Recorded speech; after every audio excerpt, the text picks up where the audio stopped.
waaye ba pare man daal sama problème mooy du ma doyal dafa mooy damay waxtu rek. da ngay waxtu rek looy wax yow tamit. ah xanaa dafa saaga. di wax lu ne ma ko. di ko saaga. su paree noppalu ko 2 minutes 3 minutes ma nekkaat ci affaire bi. te boo ci nekkaat day fekk affaire yaa ngi wax à jour nekkaat na taxaw. si bien sûr day taxaw. kon yow gën a gàtt ñaata ngay jël ci guddi gi. ah man su ma sañoon daal 3 mais moom benn rek lay bëgg ci def. benn moom doyul la moom benn moom doyul jeeg bu ndaw. chaque jour doo wàññi def benn booy soog a tëdd ak ci suba. non parfois su may soog a tëdd nii ay 22h nekkuma Sénégal nag moo tax ay 23h dinañ am benn dinañ ba ay 4h du matin 5h ak suba si ay 9h 10h.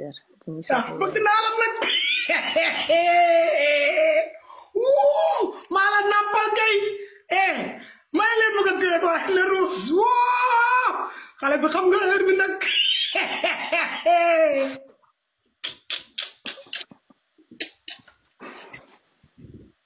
waaw may leen ay kër nag na ruus lan la tamit ñu dëbb ko na ruus